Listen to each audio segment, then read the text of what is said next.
اللہ تعالیٰ جسے چاہتا ہے اپنے گھر کے دیدار اور اپنے حج کے لیے بلاتا ہے، اور جب اللہ تعالیٰ کا بلاوا آ جائے تو دنیا کی کوئی طاقت کسی کو حج پر جانے سے نہیں روک سکتی۔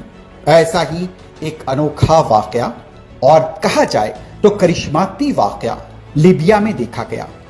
عامر نام کا عازم حج سفر حج کے لیے ایئرپورٹ آیا۔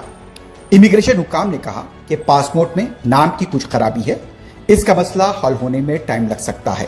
اس دوران فلائٹ کی روانگی کا وقت ہو چکا تھا۔ پائلٹ نے دروازے بند کرنے کا حکم دے دیا۔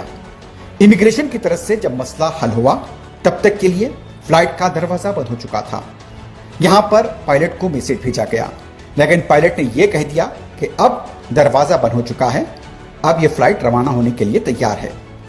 لیکن فلائٹ روانہ تو ہو گئی، لیکن کچھ ہی دیر میں تکنیکی خرابی کی وجہ سے فلائٹ کو دوبارہ ایئرپورٹ پر واپس آنا پڑا۔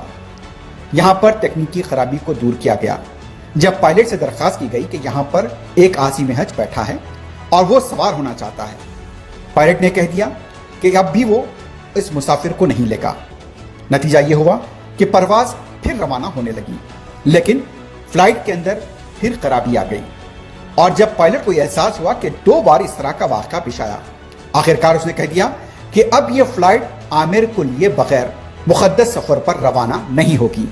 یہ سن کر عامر دوسرے ایئرپورٹ حکام بھی حیرت زدہ رہ گئے کہ 2 بار فلائٹ میں تکنیکی خرابی ہوئی، اور جس پائلٹ نے عامر کو بورڈ کرنے سے انکار کر دیا تھا اسے عامر کو اپنے طیارے میں بٹھانا پڑا، اور عامر کے بغیر اس نے کہہ دیا کہ اب یہ پرواز اڑے گی تو عامر کے ساتھ اڑے گی، نہیں تو نہیں اڑے گی، اور پھر عامر کو لے کر یہ پرواز سفر مقدس کے لیے روانہ ہو گئی۔ تو اس سے واضح ثابت ہو جاتا ہے کہ اللہ تعالیٰ کسے چاہتا ہے اسے بلاتا ہے، اور جب اللہ تعالیٰ بلاتا ہے تو دنیا کی کوئی طاقت کسی کو روک نہیں سکتی۔